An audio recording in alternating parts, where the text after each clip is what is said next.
얼마 전 8월 어느 날이었습니다. 제가 한국에 있던 시간이었는데 가난 말기였던 동생을 이제 데리고 어머니하고 같이 일산의 국립암센터로 제가 차 운전을 해서 가던 차였습니다. 짐을 바리바리 싸가지고 차에 싣고 마치 이사하는 것처럼 그렇게 몇 번을 왔다 갔다 했더랬습니다. 무거운 짐이었습니다. 그리고 상황은 상당히 긴박한 순간이었습니다. 그런데 운전을 하던 차에 제게 생각을 주셨습니다. 공교롭게도 그 차 안에 타고 있던 세 사람, 동생과 어머니와 저는 모두 암 환자였습니다. 어머니는 몇 해 전에 위에 암이 찾아왔고, 또 저는 작년에 대장에 암이 찾아왔고, 동생은 지금 간보다 더 큰 암이 찾아왔습니다. 전혀 한 번도 생각하지 못했던 가족력, 이 가족력이 한꺼번에 찾아온 것이라고 생각했습니다. 그럼에도 차 안의 공기는 그 암센터로 가는 차 안의 공기는 암 환자의 집합소 같지는 않았습니다. 제 마음도 그렇게 다급하지는 않았습니다. 그러던 차에 제게 주신 생각이었습니다.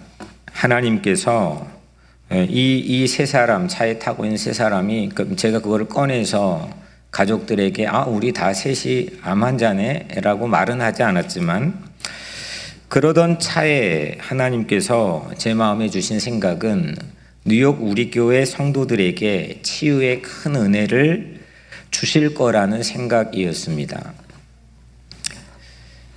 하나님께서 지금 아파가지고 이게 언제 출혈이 일어나면 이게 지금 상황이 종료될지도 모르는 상황이었고, 불과 얼마 전 그런 전력이 있던 상황에서 올라가던 차였는데 우리 성도들을 생각하게 하셨고, 또 우리 성도들에게 하나님께서 치유의 큰 은혜를 주실 거라고 하는 그런 강한 그런 생각을 제 마음에 주셨습니다. 그리고 길을 열어주신 것이 힐링 투게더입니다.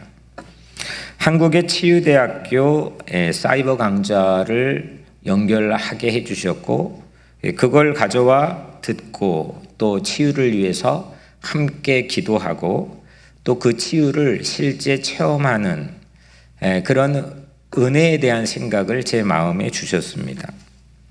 그리고 지난주 90%에 가까운 성도가 그 강좌에 함께 참여했습니다. 하나님이 주실 그 치유, 제 마음속에만 머물러 있는 생각이 아니고 실제 하나님께서 이루어 가실 그 치유가 오늘 힐링 투게더 첫 모임부터 또 오늘 여러분들이 각자의 삶에 앞으로의 12주 동안 꼭 임하게 되기를 간절히 확신하며 축복합니다. 힐링, 치유라는 것은 모두 다 좋아하는 말이지만 실제 내 삶에서 그 치유가 일어나는 시작점과 과정과 그 치유가 된 이후의 삶을 주목하고 집중하는 것은 바쁜 일상에 뺏긴 나머지 우리가 갖기가 어렵습니다. 그래서 두세 사람이 모이는 힐링 투게더 모임, 함께 기도하고 그 치유를 집중하고 그 치유를 함께 나누고, 그래서 하나님께서 우리 내면과 우리의 영혼과 우리의 육신을 말끔히 치유해 주시기를 간절히 축원합니다. 여러분들 시간이 거꾸로 흐릅니까? 시간은 거꾸로 흐르지 않습니다. 내가 오늘 서 있는 이 현재가 과거에 영향을 줄 수가 없습니다. 이미 엎질러진 물을 다시 주워 담을 수가 없는 거죠. 또 아직 오지 않는 알지 못하는 미래가 오늘 내가 사는 현재를 바꾸지도 못합니다. 아무런 영향을 줄 수가 없습니다.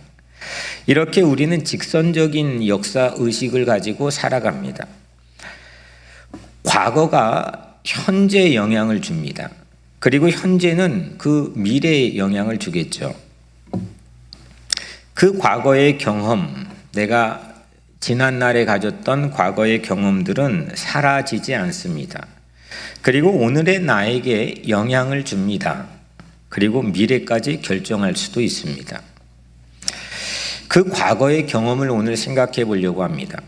그 과거의 경험, 무수한 그 과거에 대한 경험이 물론 여러분들의 기억되는 것도 있겠지만 기억되지 않는 것들이 훨씬 더 많을 겁니다.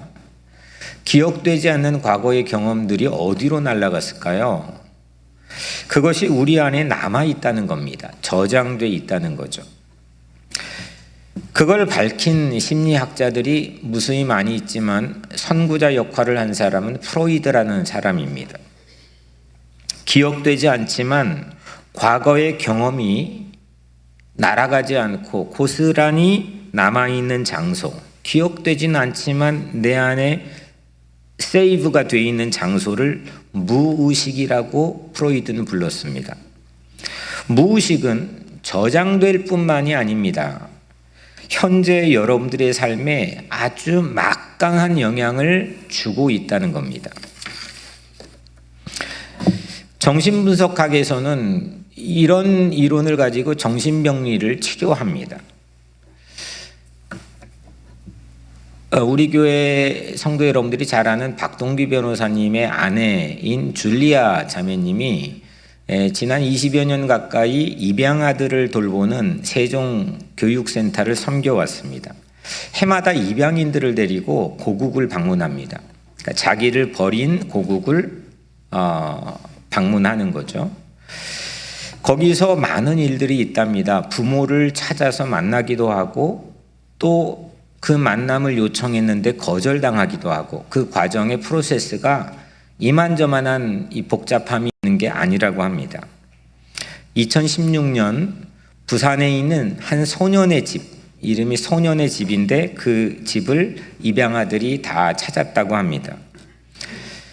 그러니까 어린 시절에 이 영유아 중심으로 입양이 된 아이들을 입양되기 전에 돌봤던 고아원 같은 곳이 이제 소년의 집입니다. 그 소년의 집에 가려면 버스에 내려서 언덕을 한참 올라가야 됩니다. 한 입양인이 버스에 딱 하고 내렸는데 내리자마자 철썩 주저앉아서 울더랍니다. 엉엉 하면서 오열을 했답니다. 입양인이 그 울음을 그치고 말하기를 바람 냄새가 가슴에 와 닿아서 그렇게 울었다는 겁니다. 이 냄새 기억난다고, 자기가 부산에 살았던 것 같다고. 그런데 그 입양인은 태어난 지 1년도 안 되었을 때 입양된 친구입니다. 혹시 몰라서 입양기관에 전화 연락을 해 알아보니까 바로 그 소년의 집에서 홀트로 보내져서 미국의 입양으로 보내졌다는 겁니다. 1살도 안 되었을 때 입양이 보냈는데 그게 기억이 된 거죠. 줄리아 자매님의 말로는 냄새, 맛으로 기억이 나는 입양인들이 정말 많다는 겁니다. 기억나지 않는 시간에 보내졌고 버려졌는데 그걸 성인이 되어 어떤 순간에 맛으로 또 냄새로 기억이 되살아난다는 겁니다. 한 입양인은 재래시장 구경하다가 옛날 눈깔 사탕을 사서 입에 넣어줬다라는 겁니다. 그런데 그걸 입에 넣어주자마자 통곡을 하더라는 겁니다. 그 맛이 무의식 속에 있던 기억을 되살아나게 한 겁니다. 친모를 만나면 거의 대부분 한없이 엄마의 냄새를 맡는 친구들이 많답니다. 이런 것들은 무의식의 기억이 작동을 하는 거죠. 내가 도저히 기억날 수 없는 상황인데 그런 시간인데 그게 기억이 나서 나를 자극하는 겁니다. 심리학의 선구자인 프로이드는 정신장애의 원인이 일생 동안 반복되는 어린 시절에 해결되지 않는 갈등 또는 상처 때문이라는 것을 처음으로 주장한 사람입니다. 그리고 지금은 모든 정신병리학의 치료가 그 전통에서 이루어지고 있습니다. 그 어린 시절의 경험에서도 현재 오늘 우리에게 가장 큰 영향을 주는 것은 부모와의 경험입니다. 부모와의 경험을 다 기억할 수는 없겠지만 내가 기억나는 것이든 아니면 무의식 속에 있는 기억이든 그 부모와의 경험이 오늘 그게 시간이 어떻든 나이가 어떻든 나에게 현재 가장 큰 영향을 준다는 거죠. 지난주 강좌에서 부모의 긍정적인 양육 태도 5가지를 강사가 소개를 해 주셨습니다. 민감한 반응, 그 다음에 칭찬과 지지, 무조건적 긍정적 존중, 담아주기, 견뎌주기. 이렇게 듣다 보니까 이 강좌를 부모 교육으로 느끼기가 쉽습니다. 나는 이미 다 오래전에 자녀 교육을 끝마쳤는데 이런 강좌가 오늘 나에게 무슨 필요가 있을까라는 질문을 하기 쉽죠. 그런데 12강까지 진행될 이 강좌나 이 강좌의 타이틀은 부모 교육이 아니라 자기의 내면 치유입니다. 앞으로 진행될 이 강좌는 자기의 내면에 자기의 지도를 처음 대면하게 만들어주는 중요한 길잡이 역할을 하게 될 거고, 또한 그 내면을 볼 뿐만 아니라 내면을 치유하는데 아주 중요한 역할을 해주리라고 저는 생각합니다. 저도 1강, 2강을 듣기까지는 이거를 성도들에게 어떤 커넥션으로 소개할 수 있을까라고 조바심이 들었습니다. 그런데 이게 차츰차츰 이거지라고 하는 확신이 들었습니다. 자기 삶의 로드맵을 펼쳐 보일 수 있는 기회, 자기를 분석하고 들여다볼 수 있는 기회가 많이 있는 것 같지만 실제로 그런 도구를 제공받기가 매우 쉽지 않습니다. 그렇게 우리는 세월이 흘러가는 경우가 많습니다. 부모의 양육 태도에 나라는 사람이 영향을 받죠. 그리고 나는 또 어딘가 살고 있을 성인이 된 그 자녀에게 그런 영향을 또 주었습니다. 이 무의식간에 있는 상처들이 복잡한 관계에서 실타래처럼 얽혀 있습니다. 가족력처럼 이어져 내게 준 영향, 부모가 나에게 준 영향, 또 내가 그 자녀에게 준 영향을 알기만 해도 심리학은 그거를 치유라고 부릅니다. 그거를 대면하게 하는 순간부터 힐링이 이루어진다고 심리학은 얘기합니다. 그 내면의 상처들의 원인을 알 뿐 아니라 그런데 우리는 주님께 그 상처를 가지고 나와 치유해달라고 기도할 수가 있습니다. 그리고 주님이 그 상처를 치유해 주신다는 약속을 가지고 있습니다. 나는 왜 이렇게 살까요? 나는 이미 어른이 되었는데 왜 이런 모습을 보일까요? 성인이 되었는데도 어떤 부분이 여전히 아이처럼 왜 성숙하지 못한 모습을 보일까요? 벌거벗은 임금님처럼 나는 괜찮아 보이지만 타인은 나를 그렇게 바라볼 수 있는 상황에 왜 나는 노출할 수밖에 없을까요? 왜 그게 반복될까요? 또 다 성장해버린 내 자녀는 내 책임에서 과연 벗어난 걸까요? 내 모든 범위에서 벗어난 걸까요? 과연 그 자녀는, 성인된 자녀는 다 온전하기만 한 걸까요? 서툴었던 부모로서의 과거의 이 양육으로 여전히 그 영향 아래 살고 있는 성인 자녀에게 나는 아무것도 해줄 수 있는 게 없을까요? 나는 그냥 밥 먹이고 학교 보내고 졸업시키고 취직시키고 결혼시키고 하면 나의 책임은 다 끝나는 걸까요? 그 성인된 자녀는 나의 범주에서 정말 벗어나 있는 걸까요? 또 이미 세상에 계시진 않지만 이미 돌아가셨을지도 모르지만 나의 부모가 나의 내면에서 영향을 주고 있는 부분은 과연 없을까요? 나의 내면의 치유를 위해 과연 화해해야 될 그런 관계 부분들은 없을까요? 이런 질문들을 하나씩 이 얽혀있는 매듭처럼 복잡하게 돼버린 내 삶의 상처들을 하나씩 치유해 줄 수 있는 기회를 하나님께서 우리 모두에게 주시기를 간절히 축원합니다. 하나님께서 꼭 고쳐주실 것입니다. 내가 먼저 치유되는 것이 중요합니다. 누구를 분석하는 시간이 아닙니다. 내가 하나님 앞에서 내 내면의 상처들을 대면하고 그 상처들을 가지고 하나님이 치유해 주시는 그 손길을 체험하는 시간입니다. 오늘 말씀에 한 사람의 범죄로 말미암아 사망이 그 한 사람을 통하여 왕 노릇하였은즉, 여기서 한 사람이 누구일까요? 아담이죠. 예. 여러분들 잘 얘기하신 것처럼 이 한 사람은 아담이죠. 아담 그 한 사람이 범죄 때문에 아들 가인에게도 그 죄가 전이가 되었습니다. 그 후손에게도 그 죄의 여파는 유전이 되었습니다. 그래서 그 한 사람의 범죄로 말미암아 죽음이 그 이후에도 왕노릇했다는 게 바울의 통찰입니다. 당시 헬라 문화와 전통을 통달하고 있었던 이 바울은 이런 논리를 펴내는 것은 사실 약간 불가능한 일입니다. 근데 바울은 그가 가지고 있는 학문에 대한 경험과 다르게 이런 성서적인 통찰을 가지고 우리에게 제시합니다. 아담이 불순종했고 가인은 살인을 했습니다.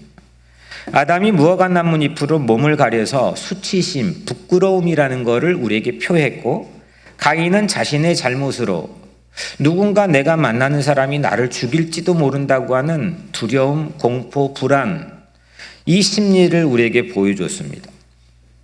죄가 유전되고 죄에 대한 상처가 유전되고 그 감정이 유전되는, 그래서 왕 노릇한다고 하는 이 모습은 비단 바울의 통찰뿐만 아니라 성서에 가득합니다. 아담의 죄가 왜 내게까지 그렇게 이어가게 한다는 기독교의 원죄론, 이것이 프로이드가 말한 무의식을 통한다고만은 볼 수 없겠죠.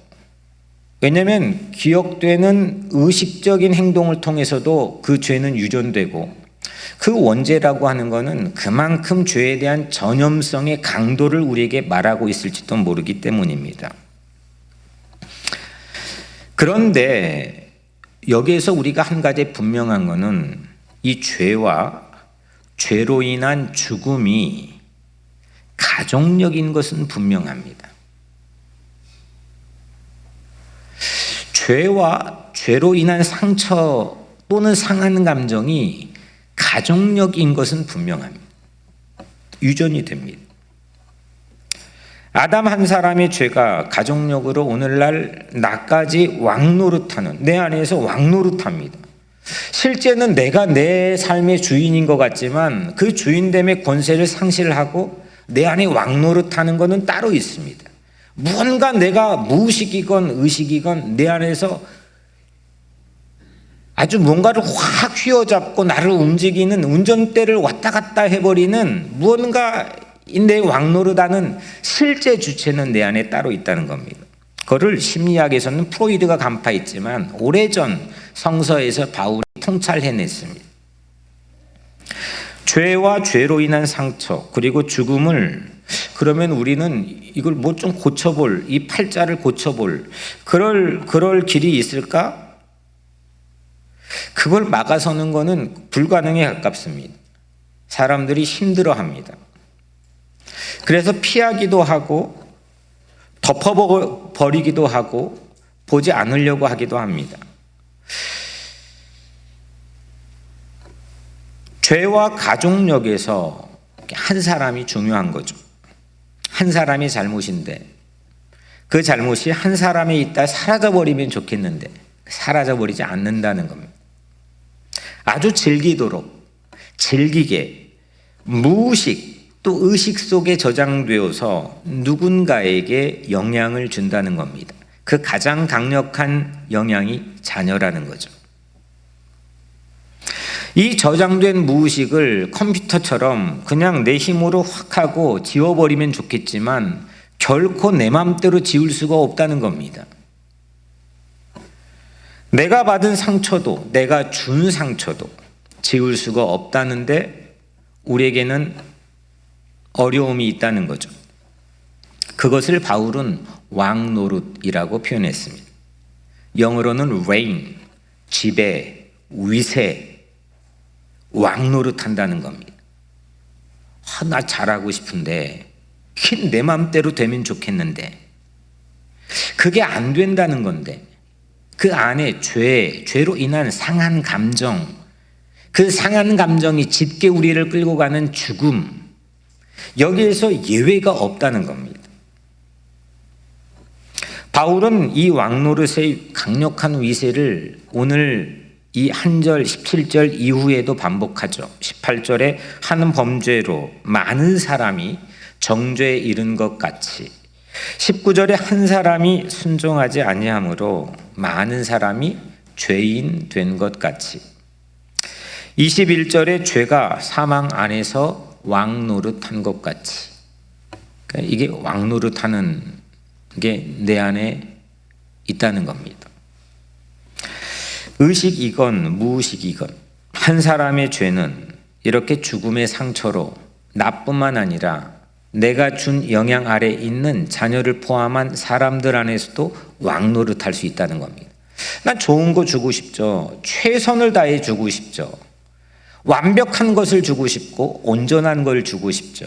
근데 그럴 능력이 우리에게 없다는 겁니다. 왜냐? 우린 이미 받았습니다.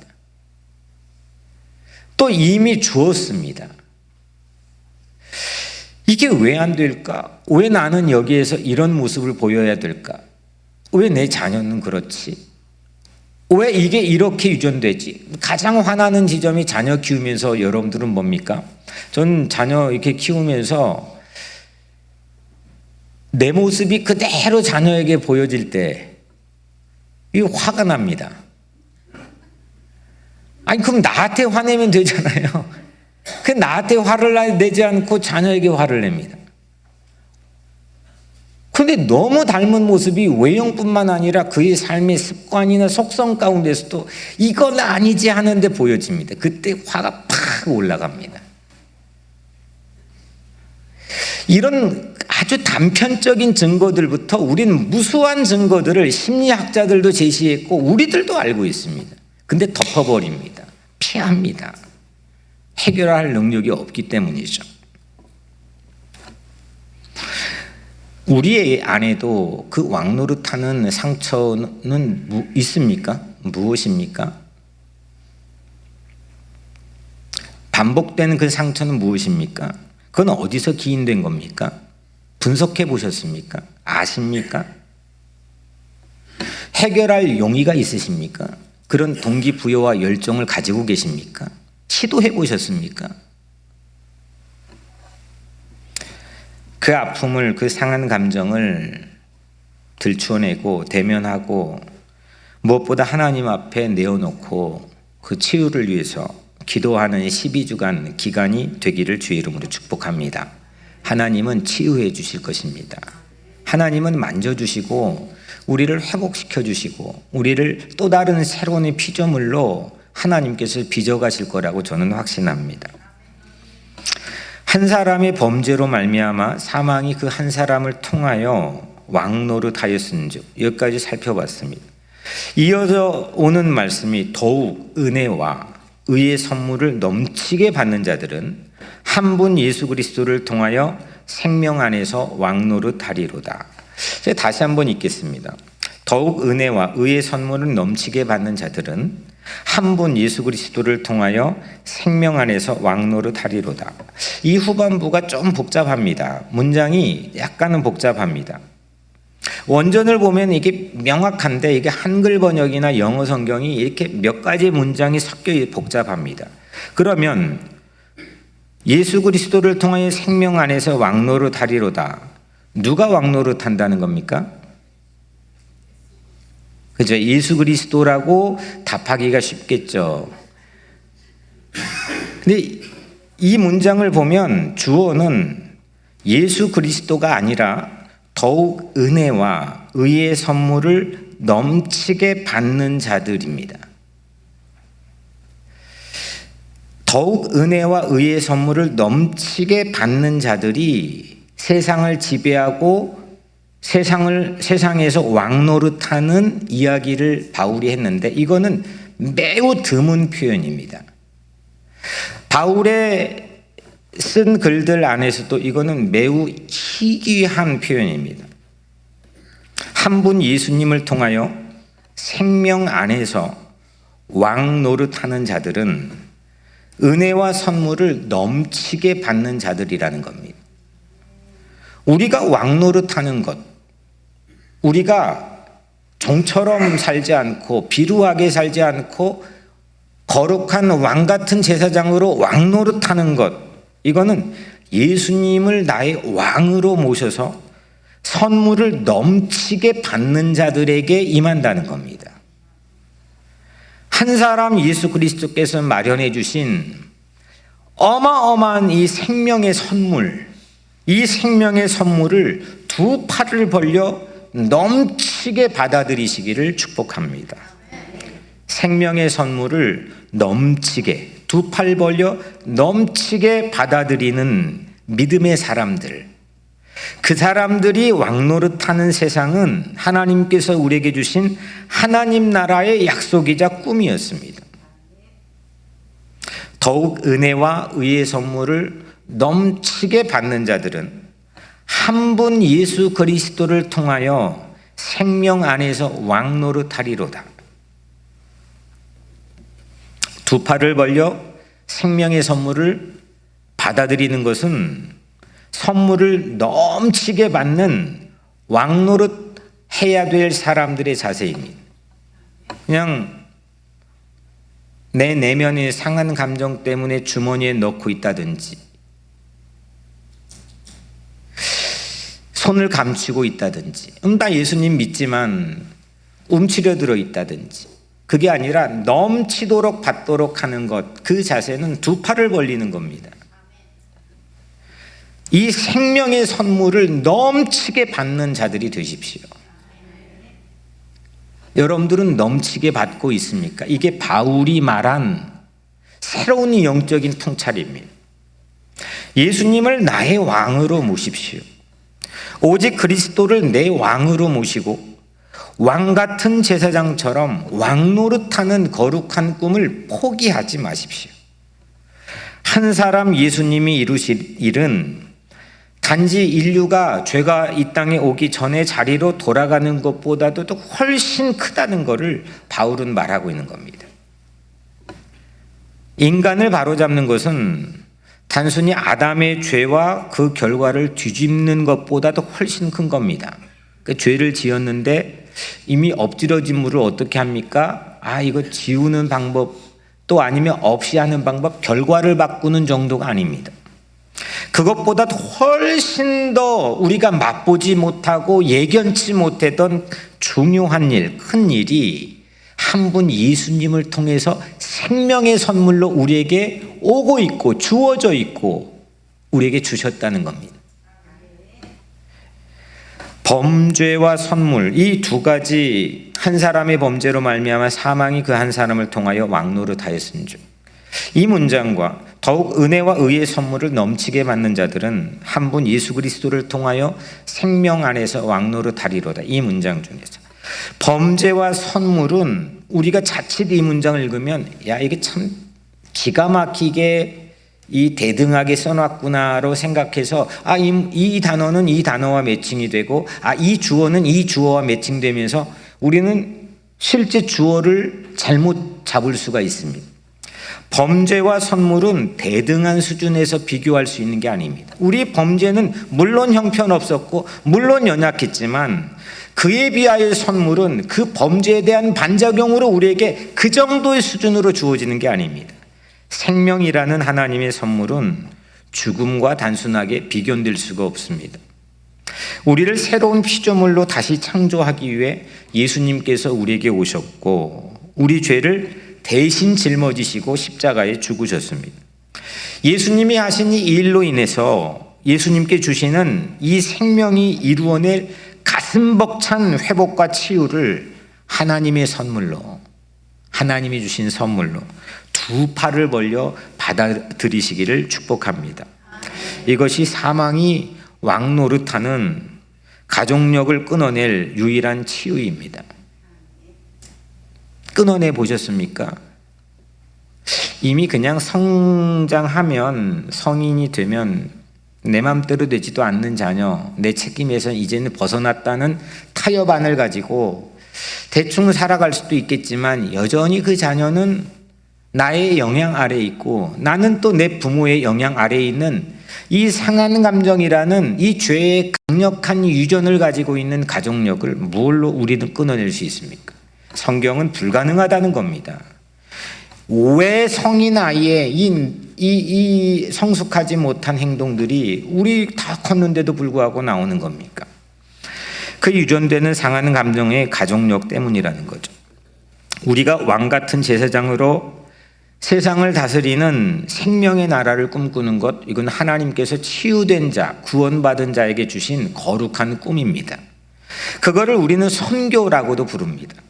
내 안에서 왕노릇하는 이 과거의 기억들, 왜곡된 상처들을 대면하고 하나님을 나의 아버지로 모시고 그리스도 예수를 나의 왕으로 모실 때 우리는 세상에서 왕노릇하는 거듭난 자녀로 다시 태어나게 됩니다.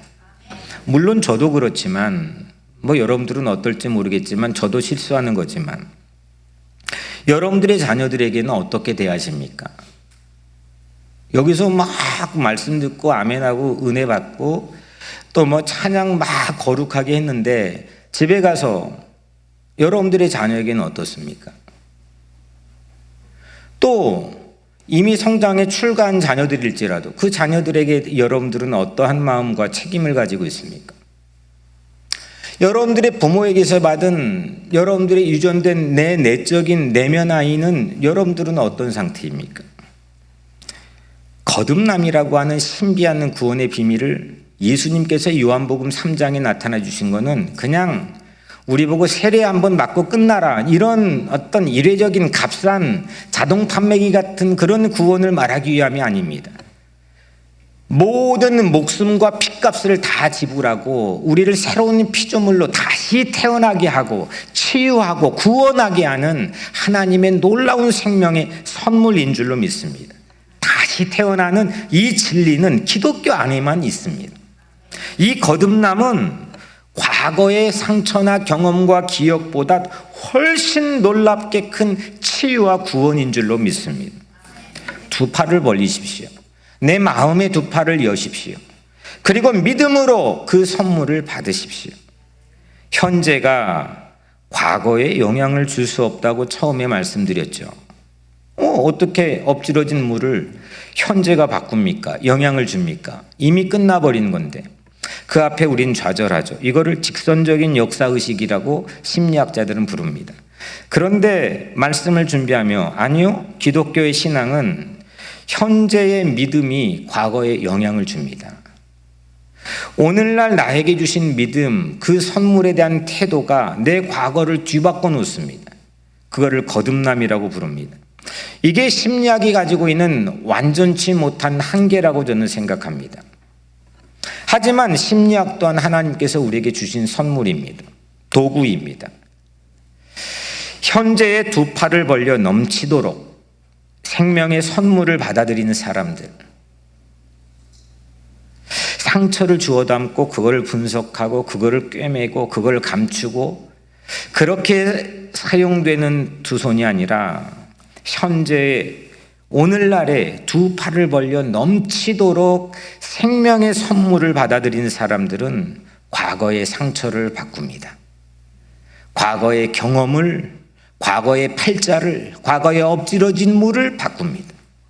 이게 주님의 약속입니다. 이게 복음의 진리입니다. 과거의 상처를 치유하고 현재에도 미래에도 영원토록 왕같은 제사장으로 왕노릇하는 그런 삶으로 하나님은 우리를 초대했습니다. 그 거룩한 꿈을 선물로 주신 주님, 그 주님을 향해 두 팔을 벌려 넘치는 생명의 선물을 받아들이십시오. 내 생명이 언제까지일지는 모르지만 내게 주어진 시간 동안 이 문제 해결할 수 있는 기회를 하나님께서는 또 우리에게 주십니다. 새로운 피조물로 거듭나시기를 축복합니다. 사랑하는 여러분, 소년의 집 그 언덕, 부산의 한 언덕에서 철썩 주저앉아 버려서 공기 냄새, 바람 냄새로 통곡하고 오열하며 울어버리는 한 입양인이 안타까운 내면 아이가 우리에게도 왜 없겠습니까? 왜 우리에게도 없겠습니까? 죽음의 상처가 왕노릇하는 그 유전된 것들을 끊어버리고 오직 예수님을 나의 왕으로 모셔 세상에 나가 사랑으로 섬김으로 왕노릇하는 거룩한 꿈을 가진 자들 되시기를 주의 이름으로 간절히 축원합니다. 기도하겠습니다.